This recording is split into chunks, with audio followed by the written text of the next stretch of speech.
asalaamaaleykum mbokku internet SeneNews TV ñu ngi leen di sant di leen gërëm bu baax a baax ci seen teewaay tey nag dañuy waxtaan ak monsieur l'adjoint maire bi fële ca diwaanu Ndakaaru di Bassirou Samb Bass. Dinañ waxtaan ak moom ci coow bi nga xam ne nag mu ngi mairie Dakar ak lii nga xam ne nag ñu ngi koy tuumal surtout waa Pastef ñi bëgg a foqati li nga xam ne nag moom mooy mairie Dakar ci loxo ñenn ñi waaye tam ci li nga xam ne nag moom mooy jàngatam ci comme homme politique la concernant li nga xam ne nag moom mooy actualité politique dinañ ci waxtaan tam sëñ Bassirou ñoo ngi lay sant di la gërëm bu baax a baax ci ni nga ñu nangulee li nga xam ne moom mooy waxtaan wi xam nañu temps bi dafa chargé trop waaye ci liñ koy tàmbale mooy lan moo xew mairie de Dakar. waaw Touré maa ngi lay nuyu di nuyu bu baax téléspectateurs yi nga xam yëpp ñu ngi si ak internet yi nga xam dinañu suivre ci SeneNews. mairie de Dakar je pense que jàmm moo fa xew. C'est une collectivité qui fonctionne comme stipule le Code général des collectivités territoriales, qui se réunit régulièrement, mais aussi qui essaie de satisfaire tant soit peu les besoins des populations de Dakar. Je pense que ci lu mel noonu ci lañ nekk démb la ñu clôturer suñu deuxième session ordinaire où 8 points yi ñu inscrire à l'ordre du jour yëpp élus yi voté nañ ko ci jàmm. D'accord, gis nañu ni laata loolu dañ leen njëkkoon woo ci waxtaan bi nga xam ne nag entre yéen la. bu ñu amee ay spéculation di wax ni. dañoo bëgg foqati li nga xam ne moom la mairie de Dakar. non je rectifie woowu ñu pour ñu waxtaan ci loolu. moom moo tax sama mbokk journaliste ma il faut ñuy dem vers l'information. En fait ce dont il s'agit c'est que dañu ubbi ko session ordinaire bi le mercredi passé. bi ñu ko ubbee le mercredi. donc vendredi ñu dem intercommission démb ci altine bi c'était la session de clôture donc il n'a jamais été question d'une rencontre boo xam dañ doon waxtaane li nga xam ne moom nga wax léegi nii. voilà déjà dañuy daal di dellu tuuti ci mairie de Dakar parce que tey jii suñu waxtaan bi pàcc bi yëpp presque mun naa wax ni ci loolu la ñuy waxtaan ndax tey jii nii situation bi ngeen di dund yéen nii nga xam ne nag foofu ngeen nekk naka ngeen ko mën a décrire. waaw comme ni ma ko waxee sànq la ville elle fonctionne normalement sous l'égide de madame le maire Ngoné Mbengue qui depuis 6 mois préside aux destinées de la ville de Dakar maintenant il y a une situation qui est là ma dégg nit ñu bari di ci coow mooy il y a certains qui pensent qu'il faut aller vers une élection pour remplacer le maire Barthélémy. Mais je considère que ces personnes-là ils vont très vite ils dansent plus vite que la musique. Je rappelle que le maire Barthélémy bi ñu ko déclaré démissionnaire par le préfet de Dakar sur saisine d'un militant de Pastef dafa bind Cour suprême pour def recours contester décision préfet tey jii décision boobu tant que Cour suprême réagiru ci il sera presque impossible ñu organiser une élection parce que tey jii bu ñu xëyoon suba ni dañuy organiser élection tànn maire bu bees et que le lendemain la Cour suprême casse la décision du préfet dañuy nekk situation boo xam day am ñaari maire ci Dakar donc moo dama jàpp ni tey urgence bi mooy que Cour suprême prononcé wu ndax day dëggal décision préfet wala daf koy casser parce que man dama gëm ni c'est une décision illégale. Donc en attendant le code général tel qu'il est stipulé il y a la première adjointe madame le maire bi nga xam ne tey moom mooy assurer suppléance bi moom mooy jiite maire bi le temps que dossier boobu ñu mën ko vider. D'accord bruit yi bëri na trop am na ci ñi nga xam ne tam ñi ngi wax ni waa Pastef ñu ngi jéem a xool naka la ñuy def ba daal di placer seen candidat bi laataa ñu ñëw ci dernièrement ñi am na ñi nga xam ne ñu ngi wax sax à la place de Ousmane Sonko pourquoi pas moom mu démissionné fële ñëw nekk ci maire de Dakar yow naka nga jàngatee loolu. waaw man je pense que bi njëkk daal mooy dégg nañu y a des assisements am na ay candidats buy wër pour bëgg ñu def ko maire de Dakar mais dama jàpp ne loolu yëpp teel na egguñ fa li gën a urgent mooy que lii nga xam ni moom mooy recours bi nañu ko vider. ñu xam kan moo am dëgg kan moo am tort en attendant il y a une équipe municipale qui est là et la même équipe qui avait gagné les élections mi ngi fi ba léegi di continuer di def liggéey bi di continuer di satisfaire les Dakarois képp ko jàpp nag c'est en menaçant les élus ci ngay mën a arriver à la tête de la ville damay wax tout de suite nga changer de méthode parce que doxul parce que en parlant de délégation spéciale c'est parce que comprendre lu bari il faut faire preuve de mauvaise foi ou faire preuve de méconnaissance totale du fonctionnement des collectivités territoriales pour faire planer la menace d'une délégation spéciale sur la tête des élus donc tey jii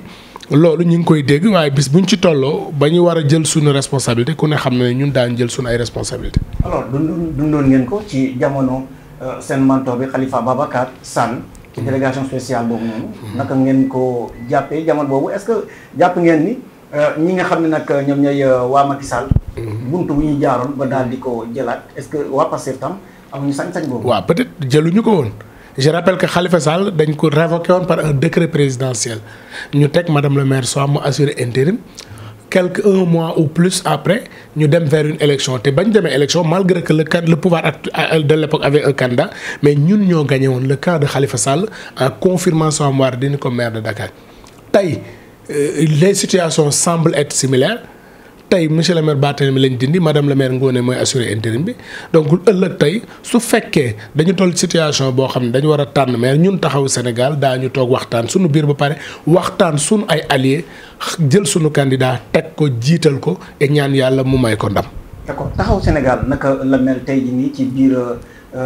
mairie boobu noonu. mais na mel mooy lan mooy que tey madame le maire Ngoné Mbengue moo nekk tey maire bi assuré intérim bi ñun ñëpp ñu ànd autour d'elle uni comme un seul homme jàppale ko parce que jigéen ju am fula la jigéen ju xam liggéey bi la. parce que je rappelle pour ñi ko xamul madame le maire est presque à son 3e mandat parce que depuis Khalifa elle est conseiller municipal donc ku nekkoon agent d'abord nekk conseiller municipal adjoint mais tey nga nekk ci boppu maire bi doo wër ñu laaj la fan ngay commencer parce que xam na kër gi xam na ñi ko yore te xam na fan lay tàmbalee donc liggéey bu am solo boobu nga xam ne mi ngi koy continuer ci maire bi ñun ñëpp dañu ànd avec moom jàppale ko ci pour mu réussir ko parce que ndamam nag tey mooy ndamul Ndakaaru ndamam mooy ndamul taxawu Sénégal donc amuñu benn intérêt lu dul nekk autour de jàppale ko pour yàlla may ko ndam ci liggéey bi nga xam ne moo nekk ci ay mbagam tey. alors waxoon nga ni li nga xam ne mooy institution bi mu ngi fonctionner normalement. mais concernant ñi nga xam ne nag ñoom ñooy ñii di liggéey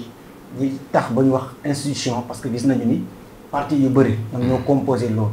naka ngeen di dundee foofu noonu surtout ci bu ñu gisee li nga xam ne nag moom moo jotoon am ci diggante le maire sortant Barthélémy Toye Dias li nga xam ne ba tey c'est le maire entre guillemets parce que affaire am vidé guñ ko ak waa Pastef. waaw xam nga ñun la ville de Dakar dañu am benn culture boo xam ne Khalifa Sall moo ko fa instauré woon mooy suñu xisee ba franchir porte bi amatul Pastef amatul taxaw amatul APR ñun ñëpp benn parti lañ am mooy Ndakaaru yàlla mi ngi ñu dimbali ci loolu ba fii ñu toll tey boo looloo waral en général boo ñëwee suñ ay conseil municipal délibération yu bari dañ koy voter à l'unanimité donc tey il peut y avoir des problèmes politiques mais je considère que bu ñu bëggee def suñu combat politique bu ñu génnee maire bi ma solaat sama mbubu taxaw keneen sol mbubu passé fam ñu jàkkaarloo mais suñ ñëwee ba ci biir maire bi intérêt Dakar waaye moom la ñuy jiital xeex ngir réussir mandat bi tey ji loolu moo tax boo duggee ci maire bi tey en général sur ay réunion doo xàmmee kii fii la bokkee fee la bokk ñun ñëpp benn mbubb la ñuy sol muy mbubbu Dakar et loolu moo ñu permettre tey résultats yi ñu commencé def yëpp ci maire bi yàlla mi ngi ñu ci jàppale ñu koy def. lan moo tax politiciens yi du ci bëri jàpp ni bu fekkee ne mairie dugg na ci loxo gouvernement bi lii nga xam ne nag moom mooy mairie bi xëy na du liggéey wala dañuy wax à chaque fois que mairie bu nekkee ci côté opposition ci la mairie gën a def résultat yow sa jàngat bu ndaw ci loolu. waaw man tout dépend de la personne bi koy jiite xam nga mairie Dakar yàlla daf ñu dimbali 2009 ak léegi mën naa ni ci kaw taxaw Sénégal la et tey ñëpp d'accord nañ maire yi ko jiite muy Khalifa Sall muy Soham Wardini Barthélémy ba ci tey Ngoné kenn ku ci ne bi nga yoree maire bi def nga li nga war a def kenn ku ci ne bi nga yoree maire bi liggéey bi nga war a liggéey yaa ngi koy loolu moo war a élection bu jot. askanu Ndakaaru presque bu ñu waree tànn maire jiital waa taxaw Sénégal parce que ki ñu jiital muy Khalifa Sall suñu kilifa daf ñu yar ci liggéey yar ñu ci njub mais yar ñu ci jaamu askan wi loolu nag bu ma nee secret man xañ na mooy secret mooy liggéey loolu moo waral tey au-delà de la mairie de Dakar demal dans les communes de Dakar je prends l'exemple de la commune bi ma fekk muy bu Grand où on a notre grand frère Madiop qui est le maire mais qui depuis son premier mandat mi ngi changer considérablement le visage de Grand à travers des résultats quand je parle de Madiop je peux parler de Seydina je peux parler de Cheikh Gueye je peux parler de tous les autres maires Babacar Mbengue Alioune Tall tout le monde ñi nga xam ne ils étaient élus sous la bannière de Taxawu Sénégal donc liggéey moo leen war et liggéey boobu nag ku ko ci def bu élection jotee askan wi tànn maintenant li ñu dul nangu nag mooy par des combines parce que vous êtes au pouvoir ñu utiliser deux communes pour dévier le suffrage des populations de Dakar parce que les populations de Dakar se sont exprimées clairement parce que le maire ni ñuy fale président de la république lañ ko fale suffrage universel direct képp koo xam ne dem nga ba d'accord ci da ngay xaar élection ñëw nga taxaw bu la askanu Dakar wóoloo mu jox la yow tamit nga daal di doxal. d'accord loolu tam retenir nañ ko ci sortie bi nga xam ne nag moom la le maire sortant bi wax ni mooy Barthélémy Toye Dias concernant mooy votu Dakar waay yi nga xam ne nag nee na dañ ko daal di jël mu jàpp ni dañ leen poignardé. yow sa jàngat par rapport parce que xam nañu ni coalition ngeen demee waaw parce que xam nga tey dañoo dem élection askanu Dakar plus de 100 000 voix de différence fal le maire Barthélémy à la tête de la liste de Yewwi Askan Wi li xel doon nangu mooy ñu bàyyi ko mu eggale mandat ba mu jeex su mandat bi jeexee si le peuple de Dakar n'est pas d'accord avec lui mais mu am latitude fal ko wala mu dindi ko mais li ñu mënul concevoir mooy nit koo xam ne ay centaines de milliers de personnes ñoo la fal tey benn militant Pastef boo xam ne peut-être da ngeen am benn différent dem saisir préfet ñu dindi ko. Et ce qui est dangereux mooy ëllëg man su ma xuloo ak benn maire damay saisir le préfet bi dindi ko est-ce qu'on peut être dans cette situation est-ce qu'un préfet nommé un mercredi peut au fond de son bureau démettre un maire qui a été élu par plus de 100 000 habitants donc c'est ce qui est dangereux dans cette situation et j'en appelle à la responsabilité des juges j'en appelle à la responsabilité de la population de Dakar parce que un maire il est élu par la population la décentralisation elle doit être renforcée mais malheureusement on assiste à des pratiques yoo xam ni tey dafay tax nit ñu bëree bëri jàpp ni la décentralisation est en train de reculer ici au Sénégal. donc ku la dégg dafa mel ni c'est un précédent dangereux. mais c'est un précédent plus que dangereux un maire qui est élu par ses populations un simple militant bind préfet toog dans le secret de son bureau dindi ko mais c'est plus que dangereux tey code général des collectivités territoriales dafa wax dara la ñu war a dindee un maire bon il faut ñu condamner ko par crime il faut mu am détournement il faut mu am mais situation yooyu ñu lépp amul benn boo xam ne tey ñu ngi ci nekk au niveau de la ville de Dakar. d'accord dañuy ñëw ci commune bi nga xam ne nag fa lañ la fekk mooy Grand Yoff. yaa ngi ko doon wax sànq ni. ci Madiop nekk le maire. waaye gis nañ tam léeg-léeg dafa mel ni dafay daal di am recul ndax amoon na benn moment yi nga xam ne nag marchand ambulant yi nekkoon côté Padois demoon na ñu assisté ko ñun ñi sax demoon nañu ba daal di ko defaral benn direct génnee leen fa mais on voit à chaque fois que loolu mu ngi foofu est-ce que homme politique yi dañuy mën nañu wax ni question électorale la ñuy calculer ba li nga xam ne mooy lu ñu somb ci liggéey daanul lu àgg. non je ne dirais pas question électorale mais xam nga il y a beaucoup de considérations à prendre en compte. parce que tey ñi nga xam ne ñooy jaay ci mbedd bi donte d'accord ak ñoom ci askan wi lañ bokk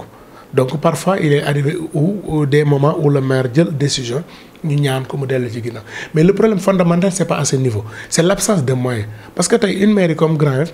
mën na xëy suba désencombrer mais xam nga désencombrer c'est une chose mais le plus important c'est le suivi et la mairie n'a pas les moyens de mettre derrière chaque marchand ambulant un agent. donc le problème de suivi dafay poser problème moom moo tax au niveau de Grand Yoff ñu changer un peu de méthodologie mooy maintenant on essaie de voir des projets xam ne fu ñu yëkkatee nit on met en place un projet fu ñu yëkkatee nit on met en place quelque chose boo xam ni dina tax ñu occuper ko parce que olof dafay wax tubaab day wax ni la nature a horreur du vide. mais tey man damay profiter sa ante lancer un appel l'appel que je lance mooy à Grand Yoff tey je lance au président de la République au ministre de l'assainissement c'est les eaux usées. tey Grand Yoff soxlawul nawet muy taa tey boo jëlee sa micro wàcc fii ci Arafat da ngay gis ni population bi ñu ngi vivre benn calvaire benn jafe-jafe boo xam ne tey c'est pas parce que la mairie bugg ci faj mais la mairie se trouve incapable face à cette situation parce que l'assainissement c'est pas du domaine transféré donc tey may ñaan appel ñu dimbali ci tey demal cité millionnaire demal Arafat ñi ngi dund dans des situations assez compliquées et assez dangereuses parce que les eaux usées tout le monde sait que dafay poser un problème de santé tey xale yi ñemeetuñoo génn dox ci mbedd bi mag ñi amatuñu fitu génn ci mbedd bi te mënuñu nag tëju seen kër dañu war a xëy liggéey dañu war a xëy jàngi dañu war a xëy wuti ay moyens pour jàppale seen askan mais tey canalisation Grand Yoff j'interpelle l'État il faut trouver des solutions parce que j'ai l'impression que notre réseau de canalisation est vétuste j'ai l'impression que notre réseau de canalisation attanatul population bi nekk Grand Yoff ce qui fait que tey boo wàccee fii dem côté Scat Urbam dem côté Arafat cité millionnaire ba ci kaw mais danga naan ndax dafa taw alors que du taw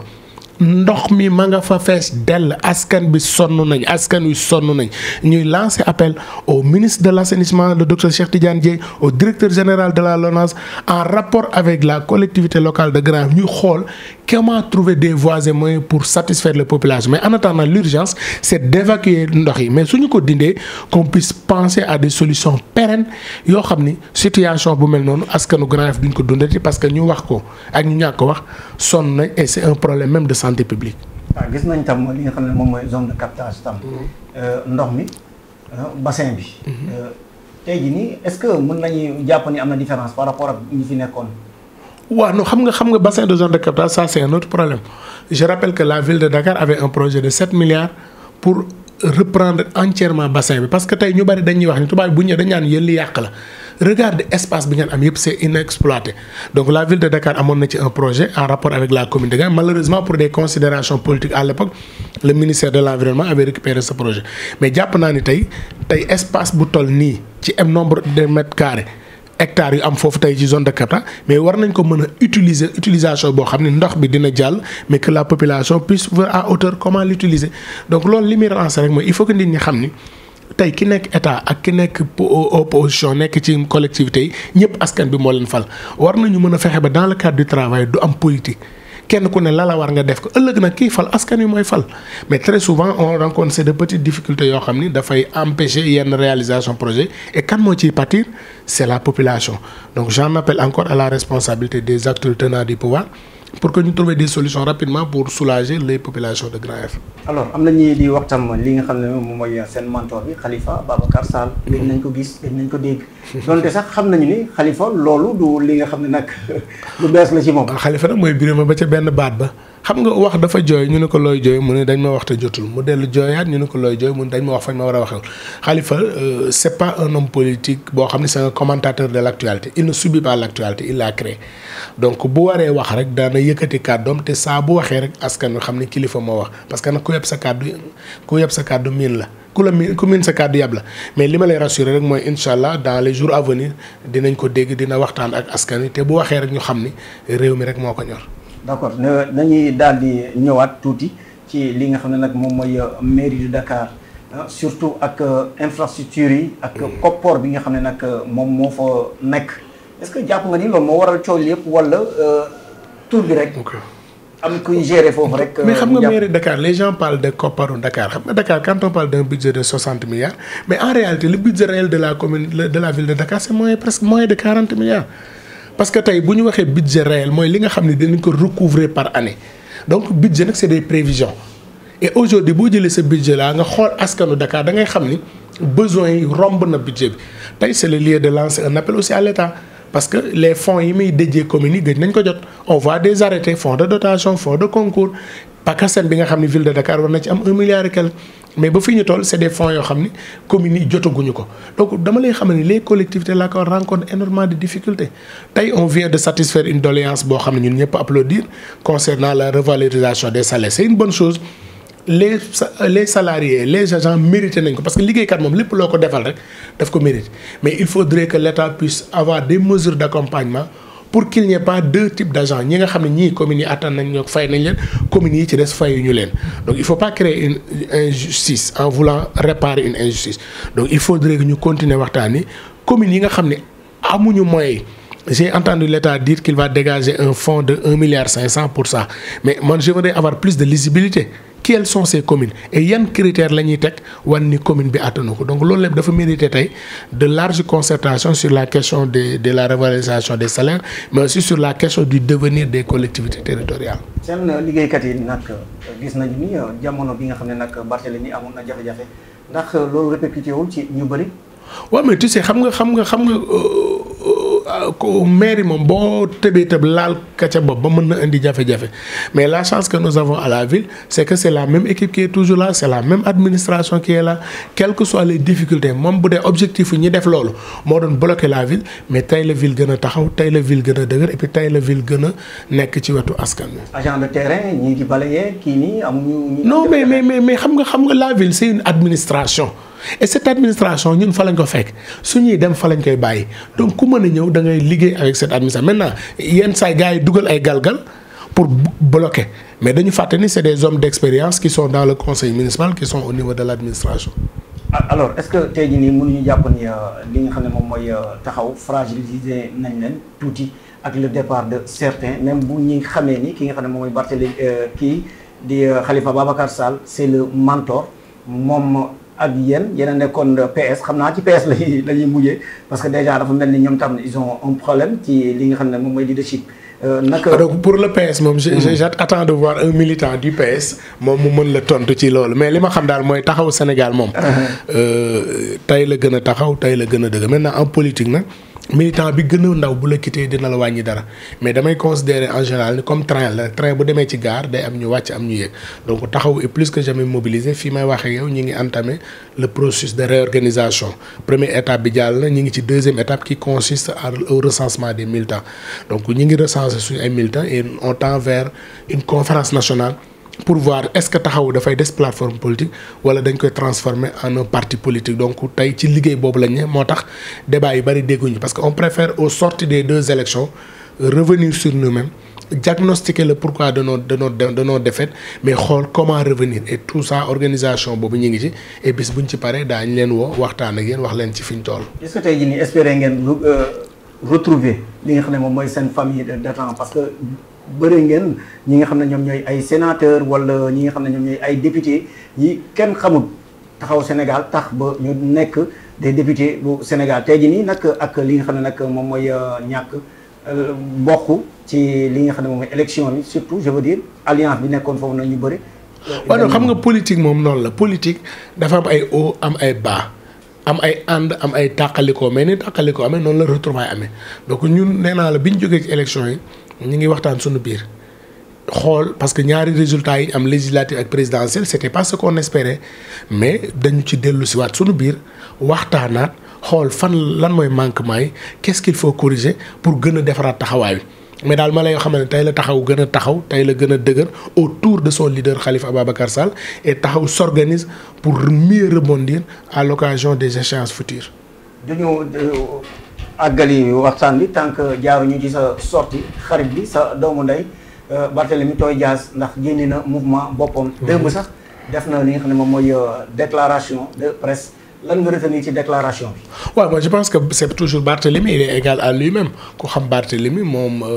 c'est du Barthélémy qu'on a vu hier donc aucune surprise il est dans son rôle il est dans l'opposition il a un mouvement politique à vendre donc je lui souhaite bonne chance. d'accord tey jii nii boo naree wax ak askan bi mu am li nga xam ne nag fàtte nañ ko lan lay doon. xanaa nag di wax président de la république rek na yërëm askan wi parce que nag koo xam ni biñ lay fal kenn amu ci woon yaakaar nga woore fële ca palais ba ci woore ca prison ba yeewoo palais tey dama koy encourager ci dernière sortie bi mu wax mooy réconcilier le peuple sénégalais parce que askan wi dafa soxla ñu jiboole leen askan wi dafa soxla ñu boole leen képp ku koy yóbbu ci fayantoo ak. instrumentaliser la justice kooku bëggu ko donc ñu koy ñaanal ci dynamique boobu mu nekk yàlla na ko ci yàlla jàppale mooy nekk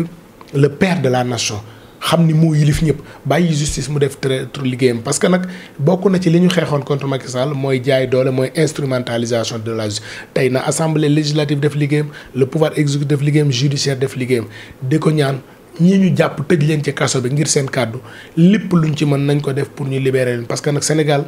yaakaaru moon en 2024 dinañ fi jàpp nit parce que li mu wax donc le débat démocratique il faut éviter de judiciariser ce débat et on est en train de judiciariser maanaam képp ko wax rek au lieu ñu jéem a indi ay arguments pour contredire li nga wax ña ngay xool naka la justice jële yóbbu la ci kaso bi et loolu